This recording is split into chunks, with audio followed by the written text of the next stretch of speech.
엘리 뉴욕은 원래 독해.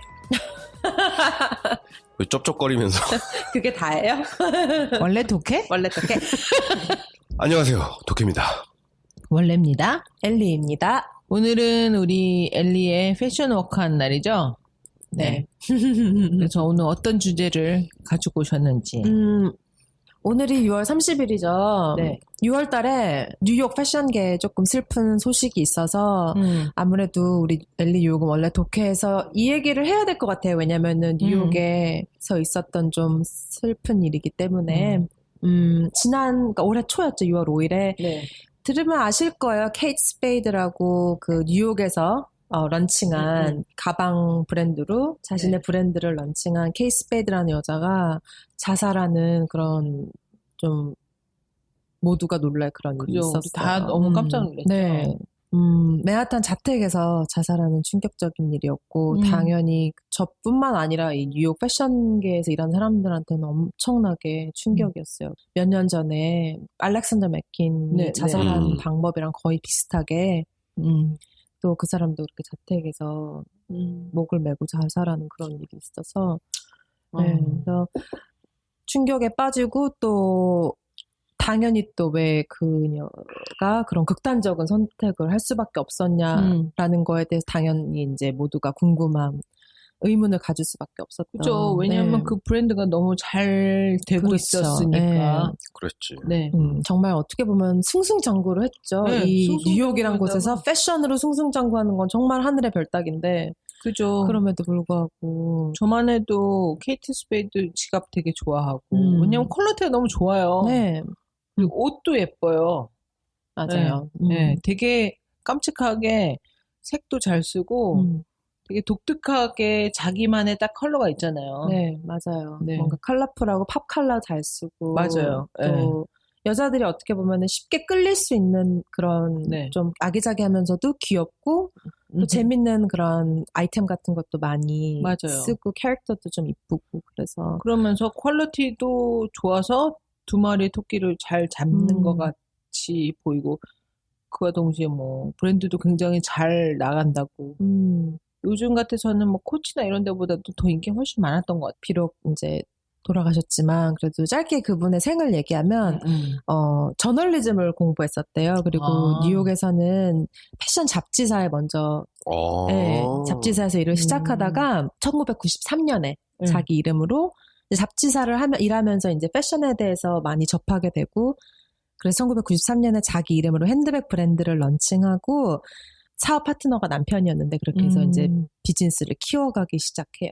그러다가 비즈니스가 점점 엄청나게 커지고 거의 한 10년 동안 뭐 모두가 알만한 그런 가방 브랜드로 성공하고 2005년에 딸을 하나 낳아요. 그래가지고 2006년에는 육아를 전념하겠다는 걸로. 딸을 되게 늦게 낳네요. 네, 거의 많이 넘어서. 그러니까 만 넘어서. 아이를 우리 큰아이랑 나이가 동갑이야. 12살. 그래서 2006년에 브랜드를 팔아요. 그래서 그래요? 네, 2006년에 브랜드를 팔아서 언니가 지금 코치 언급하셨는데 처음에는 아이섬 이즈라엘가 그쪽 아이섬 이즈라엘가 같이 속해 있는 그런 큰 기업에 팔았다가 결국에 지금은 코치 컴퍼니가 가지고 있어요. 아 진짜요? 네, 그 경영권과 그러니까 케이스페이드가 이름과 모든 걸 다 팔았었어요. 2000. 네.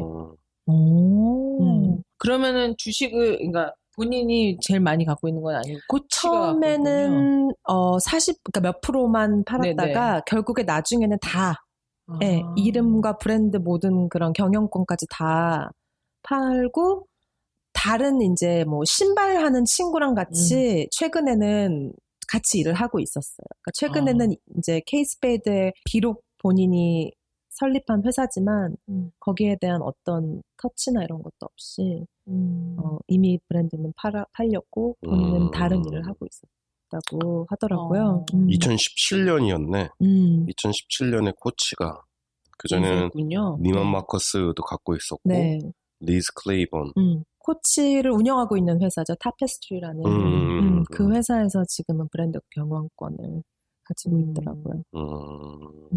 그러면은 그 엘리는 그 소식을 어디에서 들었어요? 저는 이제 그때가 화요일 아침인가 아무튼 평일 아침이어서 네. 그 사람이 그렇게 된 게 평일 아침이었는데 그리고 나서 이제 몇 시간 뒤에 뉴스로 쫙 퍼졌거든요. 그래서 이제 저는 이제 회사에 있었고 분위기가 어땠어요? 피팅을 하고 있었어요. 우리 피팅 모델이랑. 그래서 이제 막 이제 아무 생각 없이 뭐 피팅 보고 있는데 저희 디자이너 하나 걸어오더니 너네 그거 알아? 이러면서 케이스페이드 아침에 자살했대? 이러는 거예요. 근데 진짜 그 말이 끝남과 동시에 우리 팬 모델이 주저앉았어요. 어머나. 친구였어요. 어머! 우리 팬 모델이 50이 넘은 피팅 모델인데 케이스페이드랑 거의 20년 넘게 친구로 지냈고 그러니까 친한 막 매일 연락하고 이런 친구는 아닌데 일적으로 만났다가 알게 돼서 정말로 한 블락에 살아요. 케이스페이드가 파크에비뉴 73인가 72 고 스트릿에 살고 우리 핀 모델이 바로 그 다음 스트릿에 살아요. 그래서 정말로 이 일 있기 며칠 전에도 딸이랑 같이 브런치 먹는 거를 봐서 뭐 하이하고 막 이랬대요. 네, 그 앞에서 같이 봐서. 오 마이 갓. 그래가지고 뭐 며칠 전에도 자기가 직접 보고 인사했는데 이게 무슨 일이냐고 하면서 자기 잠깐 10minute 브레이크 달라고 하고 이제 나가서 뭐 어디 전화하고 그러더라고요. 그래서 아무래도 뉴욕에서 그분도 오랫동안 패션 업계에 종사했으니까 아는 사람이 많겠죠. 그래서 우리 회사에서도 충격받은 사람들이 몇 명 있긴 있더라고요. 직접적인 연결이 아니어도 어쨌든 건너서 한두 번이라도 같이 얘기도 하고 말했던 사람들이 있는 것 같아서 그러다 이제 뭐 저희는 다시 일을 시작했죠. 근데 어쨌든 그래도 같은 패션 필드에 있는 사람들이면은 그 충격이 아마 굉장히 컸을 것 같아요. 맞아요. 그래서 근데 더 충격적이었던 거는 도쿄 오빠는 몰랐지만 그리고 나서 이틀 뒤에 앤토니 보데인 맞아. 알아요. 세계 돌아다니면서 이상한 음식 먹고 오바마랑 같이 베트남 가가지고 쌀국수 먹고. 네. 맞아요. 그거는 알아요. 앤토니 보데인. 그게 거의 한 2, 3일 사이에 같이 일어나서 그분도 또 뉴욕에서. 그래서 저는 진짜 올해 이제 이번 달 초에는 그 두 사건을 보면서 되게 아니 왜?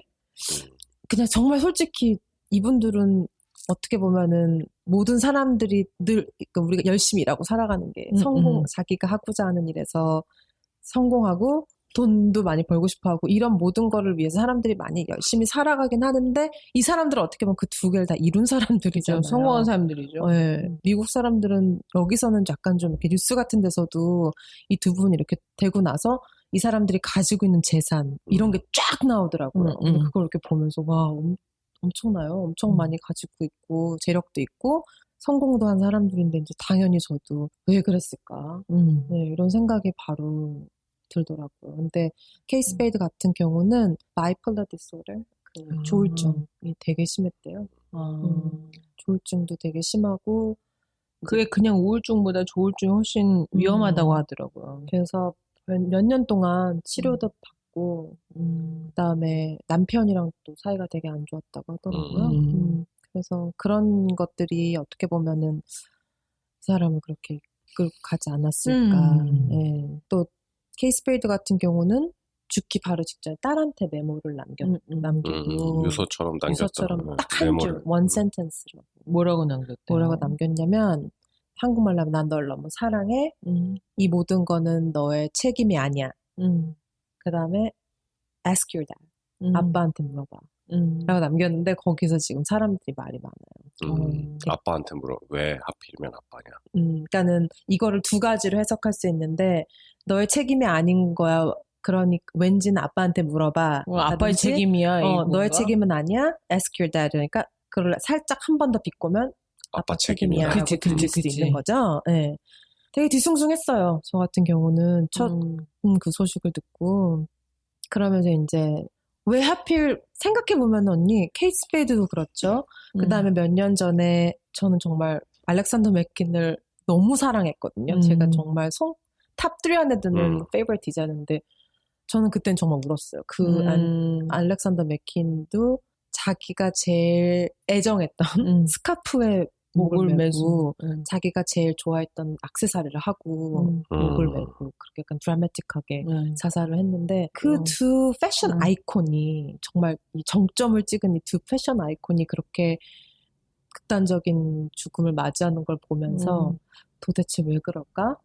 왜 그랬을까라는 생각을 자연스럽게 좀 깊게 하게 되면서 이게 어떻게 보면은 예술하는 사람들이 겪는 창작의 고통? 그냥 이렇게만 그냥 뭉뚱그려 설명이 가능한 고통일까? 막 이런 약간 좀 심오하게 이 예술의 고통에 대해서 생각해보게 되더라고요.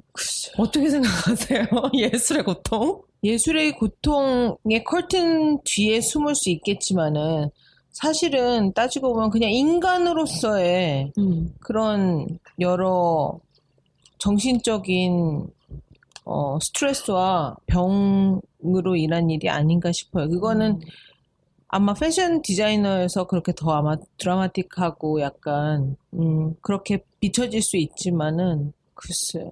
저는 이제 패션이니까 저도 아무래도 이제 패션 쪽에서 일을 하니까 이 패션 월드에 대해서 되게 깊게 생각하게 됐어요. 예를 들면 다른 예술이랑은 다르게 패션이라는 예술은 예술로 생각하자면 그 안에서 패션도 하나의 예술이면 다른 예술들과는 다르게 되게 빨리빨리 돌아가잖아요. 그죠. 그리고 어떻게 보면은 저희 패션은 일반적으로 1년에 3 컬렉션을 보여줘야 돼요. 3가지. 봄, 여름, 가을, 겨울, 그 다음에 리조트. 그리고 그 3개가 빨리빨리 돌아가는 거에 비해서 굉장히 많은 사람들이 집중을 하잖아요. 네.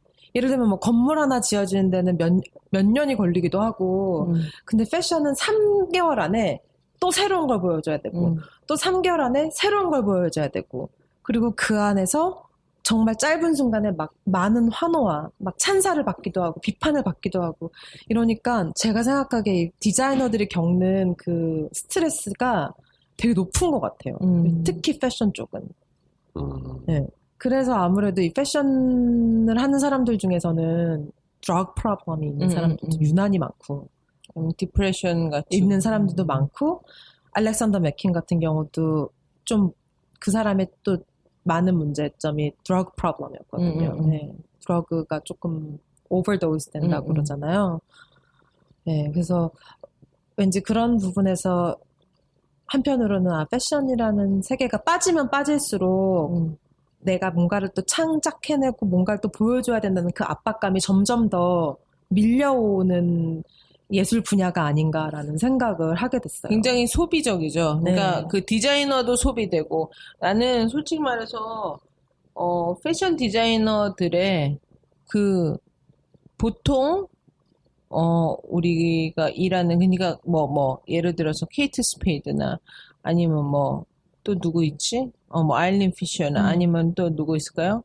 토리 버치. 그런 패션 아이콘들 말고 그냥 일반적으로 일하는 패션 디자이너들의 수명이 그러니까 일하는 수명이 그렇게 길지 않다는 거를 안 지가 얼마 안 됐어요. 난 얼마 전에 알고 되게 깜짝 놀랐어요. 네. 진짜로. 여기 뉴욕에서 일하는 패션 디자이너들이 대략 그 필드를 떠나는 나이가 뭐 한 40대 중반. 네. 그죠?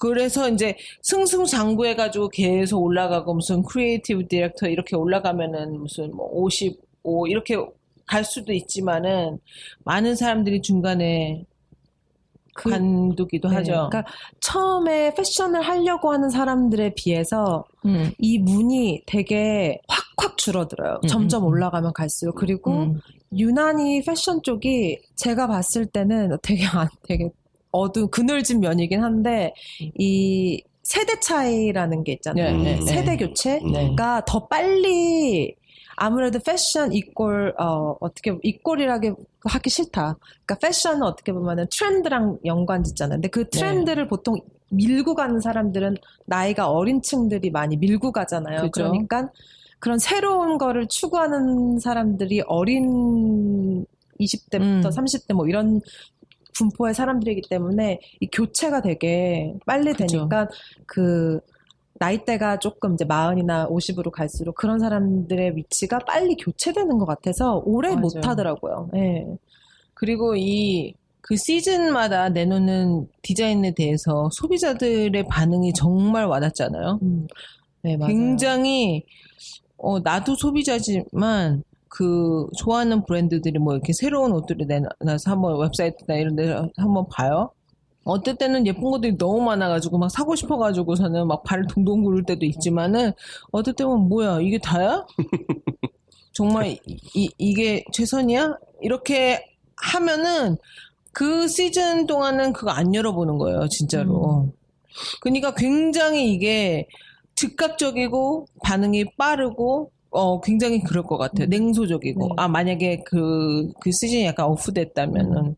그래서 거기서 오는 스트레스 좀 클 것 같아요. 감정선이 많이 왔다 갔다 하는 경우가 많이 생기는 예술 종목이라고 해야 되겠죠, 패션이. 네. 그래서 제가 이런 걸 보면서 느낀 게, 저는 어차피 이제 패션 쪽에 있지만, 그냥 이 패션 디자이너라면 뭔가 되게 화려하고, 옷도 잘 입고, 그렇게만 상상이 되잖아요. 저 또한 어렸을 때 그랬고. 근데 사실 실상은 막상 여기에 뛰어들고 나면 굉장히 많은 절제와 이 자기를 이렇게 늘 비워내고 또 채우고 이거를 끊임없이 반복해야 되고 또 그거를 연습해야 되는 분야인 것 같아요. 그 부분에 대해서는 사실 학교에서도 안 배웠고 저도 이제 필드에 나와서 배운 거니까 네, 그래서 그런 부분을 꼭 한번 얘기하고 싶었어요. 특히나 이제 패션 쪽을 공부하고 싶어하는 혹시 우리 그 엘리언독 듣는 청취자 중에 그런 분들이 계시다면 한 번쯤은 생각해 볼 만한 분야인 것 같아요. 좀 어두웠지만 그래도 이 사건은 이제 뉴욕에서 있었던 일이기 때문에 어둡고 우울하지만 그래도 한 번쯤은 얘기해야 되지 않나. 케이트 스페이드의 그 아주 채도 높은 명도와 채도가 아주 높은 그 브랜드 색깔에 이렇게 확 뭔가 그러니까 이미지가 머릿속에 있는데 거기에 꼭 누가 이렇게 검은색이나 회색 물감 같은 걸 확 껴얹을 것 같은 그런 느낌이 자꾸 들어요. 그래서 좀 개인적으로 안타까운데 케이티 스페이드 그 장례식에 보니까 사람들이 다 알록달록하게 입고 왔더라고요. 아, 그래요? 네. 그래서 아마 그런 비비드한 색들을 좋아한 그 고인을 위해서 그렇게 입고 오지 않았나 생각이 들어요. 내가 갔어야 되네, 그럼. 분홍 입고. 분홍 입고. 저는 오렌지 바지 입고. 저는 그 케이스페이드 그 스토어가 저희 회사 2블럭 떨어진 곳에 있거든요. 네. 그래서 그 일 있는 날 다음 날 일부러 찾아갔어요. 네, 찾아가서 이제 근데 사람들이 모여 있더라고요. 그 앞에 다들 하얀색 꽃 들고 그리고 그 스토어 앞에도 이렇게 써놨어요. 뭐 그냥 추모한다고 그다음에 가족들을 위해서 기도한다고 이렇게 써놓고 그다음에 사람들이 그 스토어 앞에 꽃 같은 거 놔두고 또 그렇게 추모하고 또 그런 거 보면서 또 한편으로는 마음도 짠하고 네, 그랬네요. 게다가 며칠 후에 아빠가 슬픔을 이기면서 돌아가셨어요. 네? 고령의 아빠가. 케이티 스페이드의 아빠도 돌아가셨어요. 저 몰랐어요. 고령으로? 아, 고령으로요? 고령인데 딸이 죽은 거를 보고서는 그거를 슬픔을 견디지 못해가지고 돌아가셨어요. 그런 일이 또 있었구나. 네. 근데 저같이 이렇게 코퍼레이트 회사에서 일하는 사람들은 그 정도까지의 창작의 고통은 솔직히 느낄 필요도 없고 우리 또 그건 맞아. 그거 진짜 맞는 말이야. 네. 그럴 필요가 없다는 거. 그럴 필요가 없어요. 우리는 그럴 필요도 없고 그렇게 우리가 디자인 한 명 원 오브 댐으로 그냥 이렇게 주목받을 일이 없는데 제가 옛날에 이제 인턴을 하거나 주변에 이렇게 큰 브랜드에서 그러니까 이름을 걸고 하는 브랜드에서 일하는 친구들의 얘기를 들어보면 그 사람들은 예를 들면 마크 제이콥스에서 일하는 디자이너들은 그 마크 제이콥스가 느끼는 매 시즌마다 느끼는 그 스트레스를 옆에서 다 받아야 되거든요. 네. 그 아이들이 겪는 그러니까 그 스트레스를 오로지 얘네들이 다 받아야 되니까 그 디자이너들 그걸 받는 디자이너들도 엄청 스트레스를 받는 거예요. 매 시즌마다 잠도 못 자고. 예. 그러면서 이제 그런 얘기를 들었는데 이거는 이제 뒤로 하는 얘기인데 어떤 디자이너는 그 시즌에 화장실에 자기네들끼리 암호가 있대요. 그래서 화장실에 그 마약 있잖아요. 숨겨놓는 거예요. 그래서 너무 힘들면 거기 가서 그거 하라고. 그래가지고 한때 이제 어떤 디자이너의 할러데이 파티 때는 입장하기 전에 사인을 하고 들어가야 돼요. 여기서 있는 일은 아무한테도 말하지 않는다. 이렇게 하고 이제 들어가면 난리가 나는 거죠, 그 안에서. 오 마이 마이. 네, 이제 그런 것들도 있더라고요, 뉴욕에는. 네. 뉴욕 디자이너 몇 명, 제가 아는 사람들만 몇 명인데. 네. 진짜요? 네. 참. 그렇게까지 해가지고서는, 그런 거 보면 참 아일린 오너님은 그거를 어떻게든 요가와 명상으로서, 이렇게 리프트업을 시켜보려고 굉장히 애쓰는 것 같아요. 네. 그죠? 저도 이제 같은 회사에서 이제 저도 이 일 겪으면서 또 제가 패션을 하면서 또 겪는 창작의 고통. 어떻게 보면 한 브랜드에서 7년을 일하면서 특정한 커스터머와 특정한 스타일을 요구하는 브랜드에서 7년을 일하니까 사실 전 더 이상 어쩔 때는 정말로 벽에 부딪히는 걸 느껴요. 디자인을 함에 있어서 정말 24시간 컴퓨터 앞에 스케치북 앞에 앉아 있어도 밤새 쓰레기만 만들 때가 너무 많거든요. 그럴 때는 이제 저도 그러면서 내가 이걸 지금 내가 위해서 포기한 것들이 또 많잖아요. 저 같은 그죠? 경우는 이제 개인적인 얘기로는 뭐 한국에서의 삶을 포기하고 여기 왔는데 내가 지금 이런 걸 하려고 여기에 있나 막 이런 무게를 막 느낄 때는 저도 좀 부딪히더라고요, 한계에. 네. 그래서 근데 7년을 있다 보니까 이제는 요즘은 조금 그런 걸로 힘든데 감히 제 고통이 그렇게 다른 그 사람의 고통과 뭐 어떻게 누가 어떤 고통이 더 크다 이거는 누구도 말할 순 없지만 그죠. 건축은 창작의 고통이 없어요. 있죠. 부캐님도 한 회사에서 오랫동안 일하다 보니까. 근데 그래도 저희만큼 딱 특정 커스터머가 언제나 있는 건 아니죠. 그런 스튜디오도 있는데 네. 그런 것 같아요. 만약에 그러니까 패션처럼 브랜드별로 아이코닉한 디자인이 있잖아. 설계 사무실도 그런 아이코닉한 디자인을 갖고 있는 설계 사무실이 있거든요. 근데 우리는 그런 게 없어. 내가 다니는 설계 사무실은. 그러다 보니까는 만약에 그런 어떤 아이코닉한 디자인이 있다면은 거기에 맞춰서 해야 되는 아니면 그런 랭귀지를 따라가야 되는 스트레스가 있을 것 같아. 그죠. 근데 우리는 그런 게 없으니까 없는 반면에 그런 스트레스는 없는 반면에 새로운 거를 할 때마다 겪어야 되는 뭔가 새로운 거를 만들어내야 되는 것 같은 그런 스트레스는 있지. 근데 그런 거는 뭐 디자인하는 사람들은 당연히 그 과정을 거쳐야 되는 거니까. 그리고 건축은 아까도 엘리가 얘기했지만 시간이 오래 걸려요, 생각보다. 예술 분야에서 제일 흐름이 늦은 게 그 트렌드가 늦는 게 건축인 것 같아. 왜냐면 이거는 어떤 오브젝트나 드로잉으로 끝나는 게 아니고 실제로 건물을 만들어내야 되는 과정이 있기 때문에. 일단 사이즈가 다르잖아요. 네. 실질적으로. 그러니까 그런 과정이 있기 때문에 그 과정 중에 얼마든지 수정이 가능하거든요. 디자인이라는 게 얼마든지 수정이 가능해요. 스프링 서머 컬렉션에 막 엄청나게 욕을 먹었다. 그러면 그 시즌은 그냥 그걸로 끝나는 거잖아. 끝이에요. 그거를 어떻게 손을 보고 복구할 수 있는 기회는 그 다음 시즌으로 넘어가는 것밖에 할 수가 없는 거잖아요. 근데 건축은 이게 완성이 되기 전까지 시간도 오래 걸리지만 그 오래 걸리는 시간 안에 얼마든지 수정을 할 수 있는 기회가 있거든요. 그런 스트레스는 덜하는 것 같아. 그런 시간이 약인 거지. 시간이 약.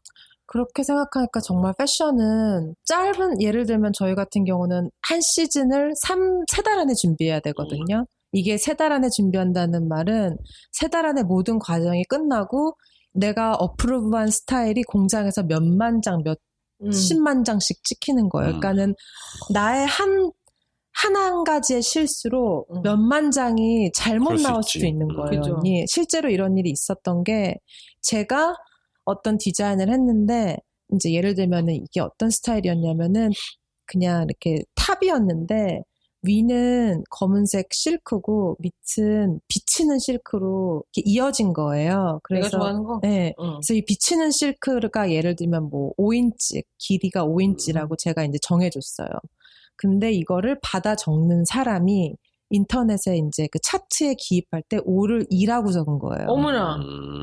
그래서 5가 맞는 건데 이게 몇만 장이 2로 나온 거예요. 어머나. 그래서 어떻게 했어?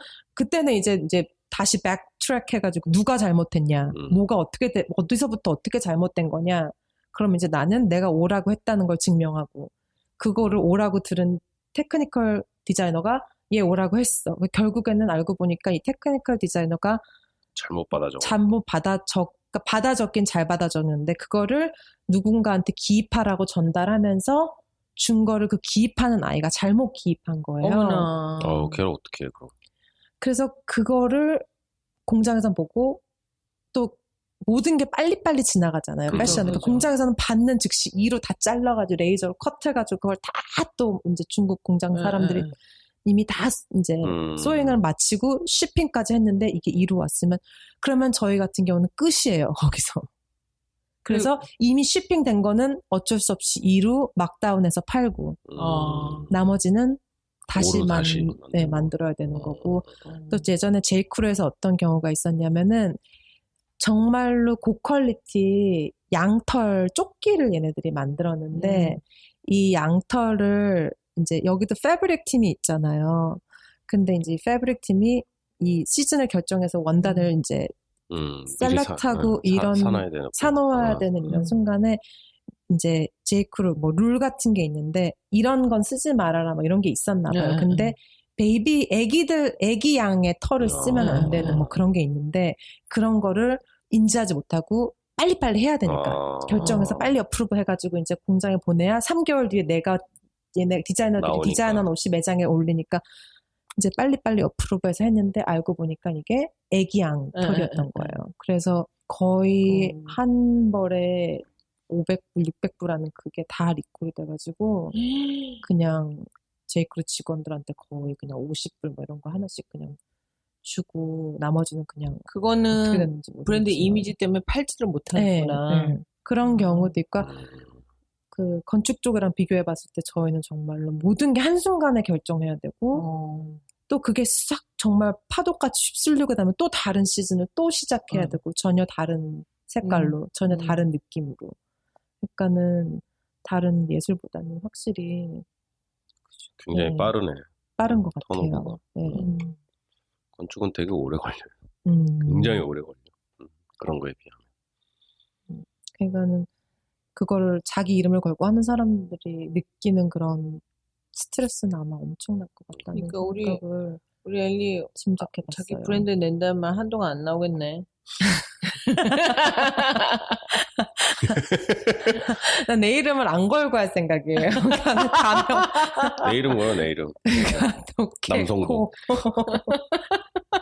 남성복. 엘리는 막 이렇게 막 디프레션 오거나 멘탈 그 상태는 어때요?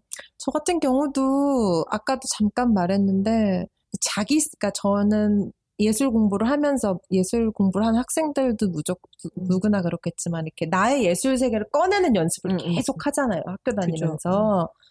그래서 그게 되게 나를 스스로를 내가 어떤 색깔을 가진 사람인지를 계속 끊임없이 고민하고 꺼내보고 연습하고 하는 그런 학습을 하다가 회사에 오니까 이거를 되게 이렇게 억압받는 느낌을 받을 때가 있어요. 네.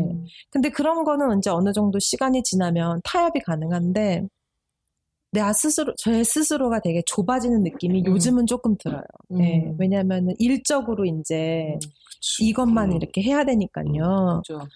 그래서 제 친한 동생한테도 그렇고 제가 항상 하는 말이 회사 일은 회사 일이지만 예술의 끈을 계속 이어가고 싶은 사람들은 회사 이외에서도 이거를 회사에서는 비우고 다른 데서 채우고 이거를 되게 잘 조절하지 않으면은 나의 색을 잊어가거나 나의 빛을 잃어가거나 우리 같은 사람들은 살짝 멘붕이 오는 거죠. 난 이게 아닌데 약간 이런 걸로.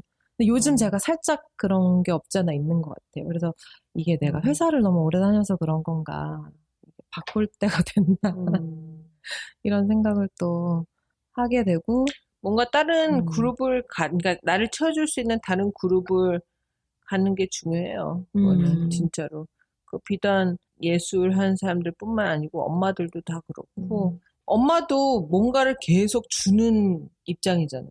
아이들한테 나의 어떤 부분을 계속 주잖아. 나의 시간과 에너지와 모든 감정과 그런 것들. 근데 그거를 다 채울 수 있는, 다시 다 채울 수 있는 뭔가가 정말 필요하거든요. 아이들 옆에 계속 붙어 있는다고 정말 좋은 일이 아니고, 엄마도 엄마의 시간을 갖고, 친구가 됐던지, 그게 어디 무슨 취미가 됐던지, 아니면 뭐가 됐던지, 하여튼 나를 채울 수 있는 그룹을 반드시 만들어야 되고, 그 엘리도 패션 디자이너로서 이렇게 롱런을 하려면, 왜냐하면 좋은 작품들 많이 내니까, 좋은 디자인들 많이 내고, 그리고 또 엘리가 디자인하면 그것도 잘 팔려 그러니까. 이왕이면은, 본인을 잘 유지해서, 오랫동안 디자인하면은 엘리한테도 좋고, 회사에도 좋고, 나도 좋고. 루이도 좋고. 그러니까. 그래서, 바라건대 우리 이렇게 팟캐스트 이렇게 활동도 하고 그러는 게 엘리한테 이게 뭔가 채워지는 어떤 한 방법이 되면은 좋겠다 이런 생각을 개인적으로는 좀 해요. 그런 마음으로 시작을 한 것 같기는 해요. 네. 제가 하고 있는 패션에 대해서 얘기도 하고 싶고 다른 패션에 대해서 얘기도 하고 싶기도 한데 요즘은 이제 내가 너무 한 색깔을 가진 패션만 고집하고 있는 건 아닌가라는 생각을 하다가도 또 이제 회사에 가면은 아직도 나는 배울 게 많구나 이런 생각을 또 하면 또 마음 고쳐먹고 또 앉아서 또 페이책 보면 또 마음 고쳐먹고 앉아있고 그게 최고지. 페이책 보는 게. 또 언니의 아는 지인처럼 잔소리 말고 그냥 회사 일 열심히 하라고 그래. 또 이런 얘기 들으면 또 마음 고쳐먹고 있고. 네, 또 그렇죠. 창작은 어려워요. 그죠? 원래는 신의 영역이었잖아. 창작이라는 것이. 그렇기 때문에 어려울 수밖에 없지. 이 능력이 안 되는 인간으로서 창작을 하려다 보니까. 창작의 고통이라는 거는 해본 사람은 알지. 시간 싸움도 아니고 이거는 진이기고 앉아있는다고 또 되는 것도 그렇죠. 아니거든요. 맞아요. 네. 그런 것도 아니고 그런다고 항상 영감이 넘치는 것도 아니고 그렇기 때문에 어려울 수밖에 없어요. 난 영감이 맨날 넘치는데 영감 필요한 사람 나한테 연락해요. 내 영감 좀 나눠주게. 저는 몰랐는데 알렉산더 맥퀸도 물론 마약 문제도 있었지만 그 사람도 어쨌든 돈을 스폰서해주는 사람이 있었을 거잖아요. 네. 근데 그 비즈니스 펀드 해주는. 네, 이 펀드하는 이 큰 회사가 알렉산더 맥퀸과 또 다른 디자이너를 해줬었어요. 근데 이제 둘 사이에서 경쟁이 붙었던 거예요. 네, 알렉산더 맥퀸이랑 다른 사람은 존 갈리아노였어요. 근데 그 당시 존 갈리아노는 엄청났었거든요. 본인 스스로도 둘 다 성향이 너무 틀려요. 존 갈리아노는 둘 다 세잖아. 자기를 자기 자신을 막 아이코닉 해가지고 막 내세우는 걸 좋아하고 알렉산더 맥퀸은 조금 더 심오하고 조금 더 철학적이고 이런 게 있었는데 성격이 너무 다른 두 디자이너를 밀고 있지만 어쨌든 회사 쪽에서는 더 이슈가 되는 쪽으로 모든 돈이나 이런 게 더 가게 마련이잖아요. 그래서 존 갈리아노 쪽으로 조금 더 많은 서포트가 갔었대요. 그러니까 거기에서 오는 이런 고통도 되게 심했다고 하더라고요. 나중에 이제 이야기인데 마음이 아프다. 창작은 힘든 거야 그만큼. 지금 우리 엘리오 원독을 듣고 계시는 어딘가에서 뭔가를 창작하고 계시는 분들 모두 힘내세요. 진짜로. 당신들은 신의 영역에 도전하는 사람들입니다. 그러니 쉬울 수가 없죠. 그러함으로 한계도 있을 것이고 그 한계를 느끼는 것이 내가 신이 아니니까 당연한 거야. 한계를 느끼는 게. 근데 그런 것 때문에 스트레스 받지 마시고 이래서 창작은 신의 영역인 것이구나.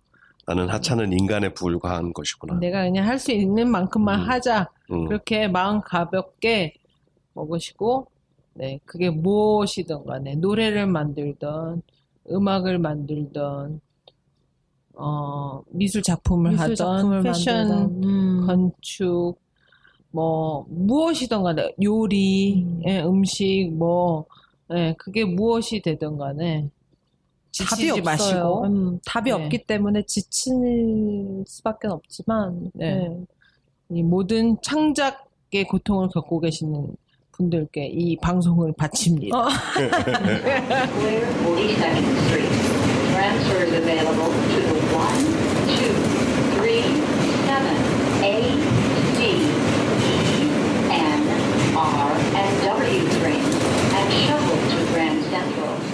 Connection is available. 아니 근데 마지막으로 질문이 있는데 언니는 오빠도 그렇고 언니랑 오빠가 공부했던 분야를 누군가가 아이들이 하겠다고 하면 시키실 거예요? 저는 공부는 시킬 거예요. 건축 공부는. 건축 공부? 근데 건축은 안 했으면 좋겠어. 교육으로서는 굉장히 좋은 것 같아요. 건축 교육이. 굉장히 이거를 이성적으로 판단하고 그 생각하는 프로세스 자체를 로지컬하게 만들어주는 그런 교육인 것 같거든. 건축 교육이.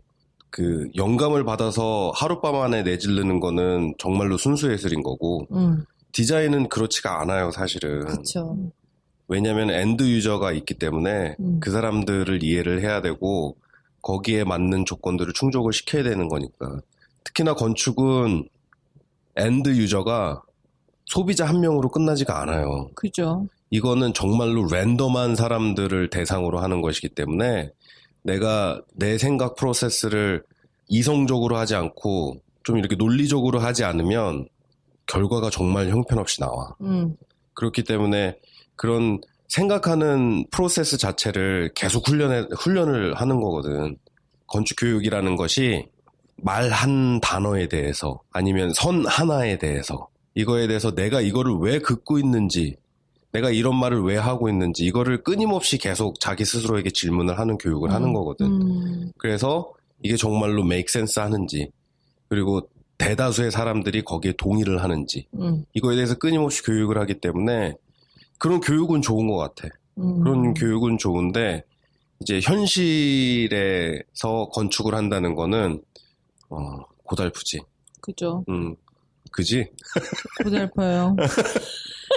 그래서 나는 공부는 시킬 수 있을 것 같아. 그냥 학부에서 공부하고 그렇게 뭐 공부를 더 하고 싶으면은 그리고 여기는 꼭 그 전공 했다고 꼭 그 분야로 나가라는 법 없는 거니까. 그렇죠. 그는 뭐 더 공부를 그러는 거기도 하고 더 공부를 하고 싶다 그러면은 건축 말고 다른 공부, 그러니까 언더에서 배웠던 거 그런 생각하는 프로세스. 내가 가진 생각, 내가 가지고 있는 의견을 얼마나 논리적으로 전개를 해서 다수의 동의를 받을 것인지 이런 훈련을 받는 거니까 훈련을 받는 거니까 어느 분야에 가더라도 그런 것들은 적용 가능한 것 같아. 저 같은 경우에는 음악으로 공부를 한다고 하면은 전공을 한다고 그러면 더블 메이저 한다고 하면은 몹시 기쁘겠죠. 근데 음악만 한다고 그러면은 그건 좀 어려워. 왜냐하면 얼마나 끈기와 노력이 필요한지를 아니까 그게 운동하는 것도 그렇지만은 음악은 정말 그 수많은 연습과 레슨과 그 온갖 시간과 돈과 그게 정말 우리 엄마가 맨날 얘기한 것처럼 밑 빠진 독에 물 붓는 것처럼 들어가거든요. 정말로. 우리 엄마는 감사하게도 그런 밑 빠진 독에 물을 열심히 부어주셨지만은 나는 못해. 나는 자신이 없네. 근데 만약에 내가 그렇게 옆에서 서포트 하지 않아도 스스로 어느 정도 이렇게 열심히 한다. 그러면은 근데 어느 단계에 이렇게 한 번씩 이렇게 스포트가 필요할 때 있잖아요. 그럴 때는 뭐 도와줄 수 있겠지만은 기본적인 거는 자기의 나는 재능과 노력인 것 같아요. 음악은. 그게 부모로서 그렇게 해줄 수 있는 거는 정말 한계가 있어요. 그래서 나는 음악에 대해서는 그렇게 생각해요. 아니 어느 분야든 재능과 노력이 필요 없는 분야가 어딨어. 아니 그렇긴 해도 음악은 특히나 더 그러죠. 근데 진짜로. 음악은 나는 천재성인 것 같아. 그니까. 네. 그러니까 그게 보이면은 나는 음악 오케이. 네. 근데 그게 없는데 그거를 그게 그냥 천재성뿐만 아니고 매력도 있어야 돼요. 그게 매력, 카리스마. 카리스마가 될 수도 있고 그게 뭐가 이게 귀여운 매력일 수도 있고 카리스마적인 매력일 수도 있고 뭔가 그러니까 뭔지는 모르지만은 사람을 끌어잡아당기는 그런 힘이 있어야 된다고. 이거는 엄마가 레슨비를 막 수억 쓴다고 그거는 배울 수가 없는 거예요. 매력, 뭔가가 있어야 된다. 네. 그 이외의 뭔가가. 네. 그게 있어야지. 우리 산 탄다. 재밌다. 지금 산 타는 거. 너무 좋아요. 그게 매력이 필요해요. 그래야지 이거에 무슨 수학이나 뭐처럼 점수로 나오는 것도 아니고 어쨌든 그렇지. 다 사람들이 들어서 개개인의 취향에 맞춰줘야 그렇죠. 하고. 그렇죠. 그 어쨌든 사람의 마음을 움직이는 거니까 이게 그 개개인의 매력, 그 매력이 어디서 오는 거인지는 그건 각각 또 다르겠죠. 매력이 있는 사람들마다.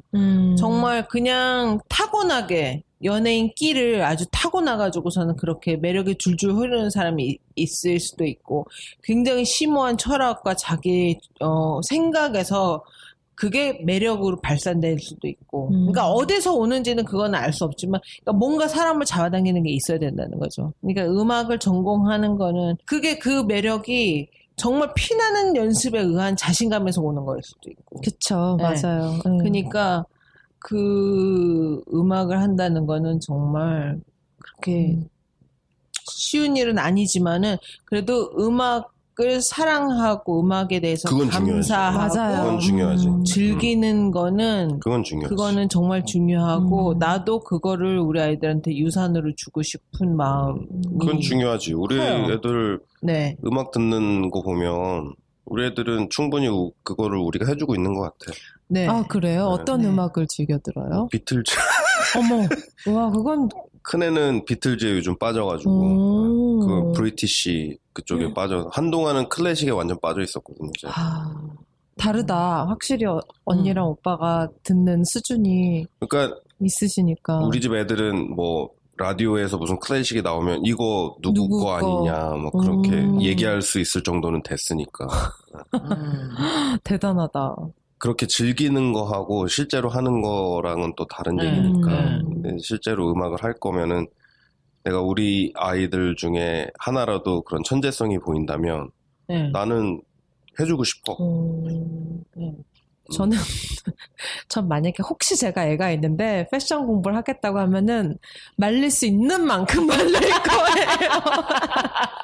할 수 있는 만큼 최선을 다해서 말리다가 왜냐하면 분명히 저는 그 아이를 낳아도 전 분명히 패션을 하고 있을 테니까 보는 게 배우는 건데. 그러니까. 얘가 보고 배운 게 그거밖에 없으니까는 하겠다고 할 수도 있잖아요. 그래도 그렇지. 말릴 거예요. 그래도 말리다가 나도 말릴 거야 건축하다. 그럼에도 불구하고 얘가 너무 하고 싶어 하면은 비즈니스 스쿨을 보낼 거예요. 오히려 제가 생각하기에 물론 패션 학교에서 테크니컬적으로 배우는 것도 정말 많아요. 하지만 이건 저만의 생각인데 막상 회사에서 학교에서 배운 테크닉을 그렇게 쓸 일이 그렇지. 별로 없어요. 왜 건축하시는 분들은 뭐라고 그러지? 제도한다고. 제도하시잖아요. 하지만 저희가 진짜 학교 다니면서 주구리장창 그 패션 일러스트를 막 그려도 회사에서는 그럴 별로 없죠. 일이 별로 없고. 그 다음에 학교에서 주구리장창 하는 게 컨셉 잡아서 디자인하고 막 이러기도 하지만 우리는 나와서는 특정 고객을 상대로만 디자인을 해야 하고 자기 브랜드를 갖지 않는 이상은 어쩔 수가 없거든요. 그렇기 때문에 그런 테크니컬적으로 학교에서 배우는 것보다는 오히려 패션에 관심이 있으면 패션 매니지먼트나 비즈니스 쪽으로 오히려 공부를 시킬 것 같아요. 디자인 대충 내가 가르쳐줄게. 뭐 이런. 말 된다. 다들 자기가 공부했던 거 자기가 했던 거는 자식들에게 별로 주고 싶어하는 사람들이 없는 것 같네요. 그러니까요. 그러면 너무 길어지나? 뭐 했으면 좋겠는데요? 뭐 했으면 좋겠냐고. 나는 은근히 그런 기대가 있지. 내가 가지 못했던 길을 우리 자식들 중에 하나는 좀 가졌으면 좋겠다라는 생각이 좀 있지. 어떤 거? 닥터. 네. 칼 부림. 성형외과 뭐 이런 거. 난 성형외과 의사. 친하게 지내가지. 난 성형외과 의사 되게 하고 싶었거든. 잘했을 텐데. 그러니까. 잘하셨을 것 같아요. 손끝이 좋아서. 단호하셔서. 아니야, 하지 마, 막 이러고 있잖아. 어차피 해도 넌 그냥 그래, 막 이런 거. 오히려 언니 그런 의사가 더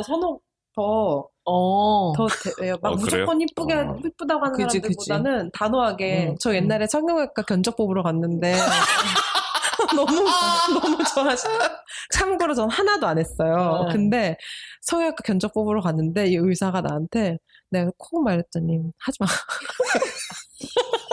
하지 마. 나한테 바로 대놓고 하지 마. 턱은 하지 마. 하지 마. 여드름이나 치료해. 하지 마. 근데 왠지 그 의사 도전하고 싶은 거 있잖아. 그래? 나중에 또 갈 거야, 너한테. 어딘가 고치고 말 거야, 막 이런 거. 그 하지 마.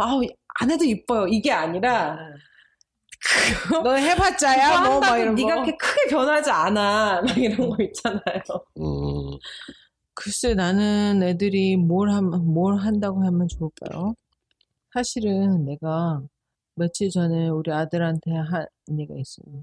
엄마는 진짜 고등학교 때로 다시 돌아가고 싶다? 이런 얘기 했어요. 그래가지고 내가 지금 이렇게 잘 살고 지금 내 생활에도 물론 만족해하고 행복하지만은 그래도 고등학교 때로 다시 돌아가면은 뭐가 어쨌든 내가 가서 일을 하면은 돈을 받을 수 있는 내 전문적인 일 그게 내가 지금 생각해보면은 그거 하면서 내가 꼭 굳이 그렇게 행복할 필요는 없을 것 같아. 뭔 소리야? 그러니까 나한테 페이첵을 주는 그 직업이 내가 하면서 내가 막 재지게 행복하고 막 즐겁고 가는 게 그럴 필요 없이 그냥 안정적으로 내가 잘하는 가서 일을 하고 집에 돌아오면은 내 생활이 있고 내 취미가 있고 내가 행복감과 충만감을 느낄 수 있는 다른 일이 있고 내가 돈을 벌 수 있는 일이 따로 있고 그게 좀 명확하게 있었으면 하는 바람이 있더라고요. 지금 생각해보니까. 그러면은 결국에는 돈을 잘 버는 직업을 가질 수 있는 공부를 해야겠네. 성형외과 의사. 그런 거잖아. 그거 나머지 여가 시간에 내가 하고 싶은 거를 즐길 수 있으려면. 근데 그거를 내가 말했지만 내가 우리 아이한테 얘기할 때 그렇게는 얘기는 안 했지. 그렇지. 그러니까는 있으면 의미는 그렇겠지. 그러니까는 의미는 그런 거잖아. 그러겠지. 전문직. 그치. 그게 근데 전문직이 그냥 우리가 얘기하는 무슨 뭐 의사 변호 이런 게 아니고 뭐가 됐던 간에 이 일은 원래한테 맡기면은 진짜 그냥 확실하다. 내가 가서 이 필드에서는 그냥 딱 마음 놓고 내 딱 자존감 갖고서는 일해서 일한 만큼 돈 받고 그렇게 할 수 있는 직업이 있었으면 좋겠다 이런 생각이 세상에 들었어요. 일한 만큼 받는 직업은 없어요. 고맙다. 일한 만큼 받는 직업은 없어. 엄마만큼. 항상 자기는 언더페이라고 생각을 하고 자기가 오버페이라고 생각하면서 직장 생활하는 사람 없어. 그치. 물론 그 내재된 의미는 네가 막 이렇게 일을 하면서 그 일에서 보람을 찾고 즐겁고 이럴 필요는 없지만 그래도 이 여가 시간이 생기고 하고 싶은 게 있을 때 주저하지 않고 할 수 있을 정도의 어떤 그 재정 능력이 될 수 있는 직업을 갖는 것이 근데 그럴 수 있는 직업은 별로 없는 것 같아. 그죠. 근데 그게 많은 사람들이 생각하기, 그러니까 어렸을 때는 20, 30대는 생각할 때 내가 이 직업을 통해서 뭔가를 이루겠다라는 뭔가 이루겠다라는 정말 최고의 하지. 행복과 내가 하면서 막 뿌듯하고 막 보람차고 막 이걸로 막 뭔가 해내겠다 막 이런 그런 마음을 갖고 직업을 찾고 있고 그런 마음으로 일을 하니까 그게 항상 내가 언더페이 받는다고 생각을 하겠지.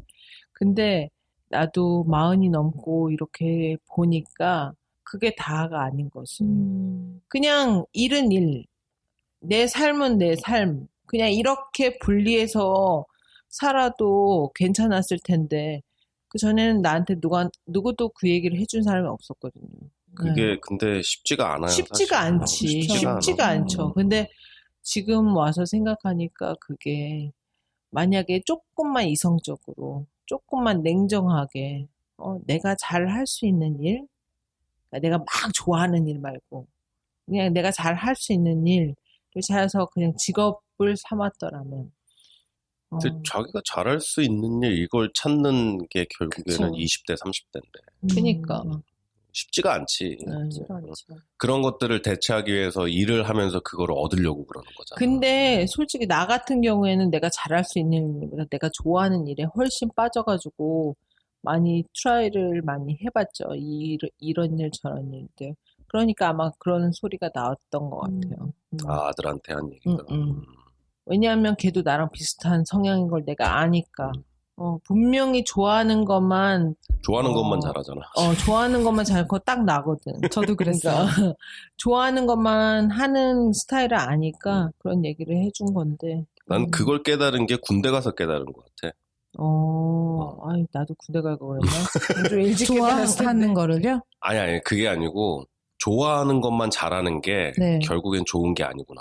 내가 싫어도 해야 되는 것들이 있는데, 싫어도 함으로써 내가 얻는 게 분명히 있거든요. 근데 그걸 깨닫는 게 군대 가서 깨달은 것 같아, 나는 그런 건, 30대 때 그 배운 교훈 중에 하나가, 내가 이 일을 하기 싫어. 그런데도 해야 돼.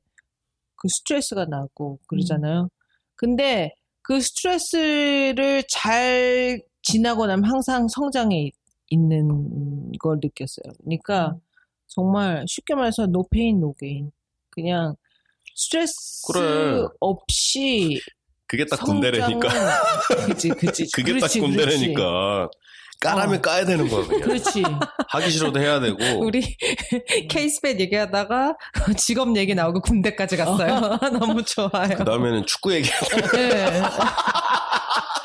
나 애 난 얘기 나온다. 아니, 근데 정말로 그거는 어려운 것 같아. 그러니까는 어린 친구들한테 그런 조언을 해줄 수가 있지만 그 친구들이 정말로 그냥 사무치게 느끼려면은 나름대로 그 친구들도 그런 시기를 거쳐야 되는 것 같아. 쉽지가 않지. 근데 그냥 그런 것 같아. 이게 직업뿐만이 아니라 또 직업, 돈. 또 그게 다가 아닌 거잖아요. 그게 다가 아니었기 때문에 다시 본론으로 돌아가면 이런 사고도 있었고 이런 사건들도 있었고. 그러니까 저 같은 경우는 누군가가 또 직업을 찾거나 할 때 저는 요즘 그런 걸 원하거든요. 그래 뭐 내가 좋아하는 패션 일 하고 돈 당연히 많이는 않지만 벌고 있고. 근데 뭔가 늘 항상 빈 마음이 들어요. 뭔가 이게 다가 아닌 거? So what? 약간 이런 거 있잖아요. 이게 그래서 이게 뭔데? 내가 지금 이게 하는 게 뭘 위해서 하는 거지? 이런 생각이 그거를 만족시키려면 자기 브랜드를 해야겠네. 끝까지 가봐야지. 패션의 끝까지. 네. 어떤 의미, 그러니까 그냥 패션을 하는 것도 예쁜 옷을 만들어서 남들이 입어. 근데 그것도 저한테는 이제는 그렇게 크게, 그러니까 저만으로 봤을 때는 그게 과연 만족스러울까 나한테? 이렇게 말하면 너무 바른 사람 같지만 뭔가 한 사람의 사람으로서 뭔가 좀 바른 일을 하고 싶은 느낌? 그게 이제 자기 마흔이 다가와서 그래. 아, 그래요? 언니 그렇게 말하면 어떡해요? 막 이래.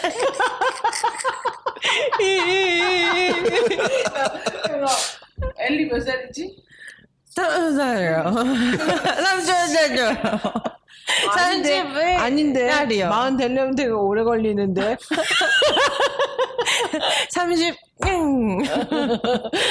한참 남았는데. 근데 근데 그게 맞는 말이에요? 나이가 들수록 뭔가 더 의미 있는 일을 찾고 진짜. 싶어하고. 그리고 이게 내 굳이 돈뿐만이 아닌. 그게 호랑이는 죽어서 가족을 남기고 사람은 죽어서 이름을 남긴다고 그러잖아요. 네. 그런 속담이 있잖아. 그러니까 나이가 어느 정도 먹게 되면은 내가 이 지구에 살면서 남긴 게 도대체 뭐지?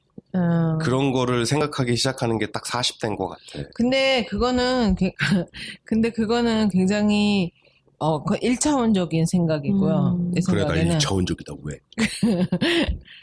그 사회의 일원으로서 내가 역할을 해야 되고, 그리고 또 알게 모르게 사회의 일원으로서 어떤 일을 하기를 요구받는, 그러니까 무언의 요구들, 그거를 무시할 수도 있죠, 당연히. 하지만은 무시했을 때 오는 그 마음에 약간의 미안한 마음이나 뭔가 껄쩍지근한 거. 그런 게 있단 말이야. 그게 이름을 남기는 과정이라니까. 그러니까 그랬을 때 나가서 뭐 발룬티어를 한달지 뭔가 돈을 받지 않고도 내가 갖고 있는 것들을 나눌 수 있는 그런 일을 할 때 그게 주는 또 이렇게 충족감과 만족감들이 있거든요. 맞아요. 네. 그래서 어쨌든 그리고 무엇보다 사람과의 관계야. 진짜 이게 사람과의 관계가 얼마나 중요한지 우리 도케 씨 잘 알죠? 뭐? 몰랐었던 것 같아. 옛날에 잘 몰랐었던 것 같아. 아니야, 알았어. 전 요즘 알아요. 저도 진짜? 잘 몰랐는데 요즘 좀 아는 것 같아요. 사람은 혼자서 절대로 살 수 없다는 거. 이게 진짜. 특히 일적인 것도 그렇고. 맞아. 왜냐하면 어디서 만난 어떤 사람이 나한테 나중에 어떻게 도움이 될 줄 몰라. 그쵸. 근데 그게 내가 도움을 나중에 받을지 모르니까 잘해야 돼. 이건 아니지만은 그래도 이게 사람이 어디에서 어떻게 만날지도 모르고 얘기가 어떻게 흘러갈지도 모르고 그건 진짜 모르는 일이에요, 정말. 그래서 이 사람과의 관계가 그게 항상 그냥 쉽게 생각해서 더 주고 덜 받고 차라리 마음을 그렇게 먹으면은 편하고 나는 어떤 식으로 생각하냐면 어떤 사람과의 관계에 있어서 돈이 껴. 근데 내가 이 돈을 포기하고 이 사람의 관계를 살릴 수 있으면 그거 그냥 돈을 포기하는 게 맞다고 생각해요. 그러니까 돈을 포기하는 게 쉽게 말해 돈으로 사는 거지. 그치. 내가 돈을 지불하고라도 이 사람과의 관계가 잘 유지될 수 있다면 그거 나는 그냥 당연히 사람과의 관계를 관계가 우선이다. 관계가 우선이다. 돈보다 관계가 우선이다. 네. 그리고 막 예를 들어서 애들 학교에서 뭐 봉사를 하는데 내가 시간이 안 돼. 그러면은 돈을 많이 내요. 그러면은 미국은 좋은 게 그러면은 내가 시간이 없어 못 간 거를 이해해 주거든. 왜냐면 돈을 냈으니까. 그런 거 있잖아. 많이 냈으니까. 그러니까 돈으로 할 수 있으면, 그러니까 내가 내 육체적으로 피지컬리 갈 수 있고 뭔가 더 친구한테 잘할 수 있으면은 더 좋지만은 그것이 여의치 않게 못하면은 내가 갖고 있는 거 좀 같이 쉐어하고 그냥 주고 좀 도네이션 하고 그렇게 하는 것도 방법 중에 하나인 것 같더라만 얘기가 왜 여기까지 왔지? 근데 몰라. 저는 전 얘기 들으면서 그래도 좀 우울한 얘기로 시작했다가 의미 있는 일로 끝나는 것 같아. 진취적이고 좋은 것 같아요. 오랜만에 우리 산 탔네. 좋아요, 언니. 어쨌든 그래요. 직업은 중요하죠. 네.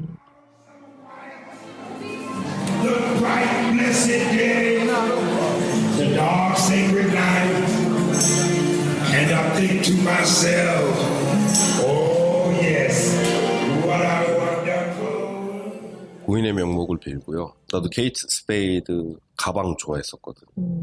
오렌지색 가방 막 이런 거. 그죠. 좋아했는데 그런 네. 비비드한 컬러가 어떻게 보면 뉴욕이 아닐까 라는 생각을 하는 사람 중에 한 사람이기 때문에 뉴욕 하면은 검정색, 흰색 뭐 이런 것만 생각하고 사람들은 근데 사실은 굉장히 화려한 도시잖아. 그쵸. 굉장히 화려한 도시.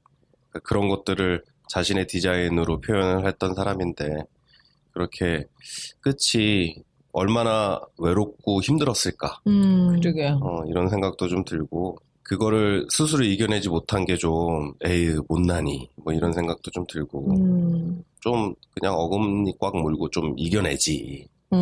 자기 아이도 있고 그러니까 그런 생각도 들면서도 또 안타깝고 아쉽고 그런 생각이 좀 드네. 죽은 분의 명복을 비는 수밖에. 네. Rest in peace, Kate Spade. 감사합니다. 그렇습니다. 뭐 잠깐 등산을 하긴 했는데 엘리가 그런 좋은 주제를 가지고 와가지고 우리가 등산을 탈 수 있었던 기회가 된 게 아닐까 싶어. 그러게요. 오늘 그렇습니다. 얘기는 여기까지. 등산을 좀 더 자주 하고 우리 또 수다 잘 떠는 초대 손님이 좀 있어야 되는데. 네. 그죠? 네. 그래서 우리 수다를 막.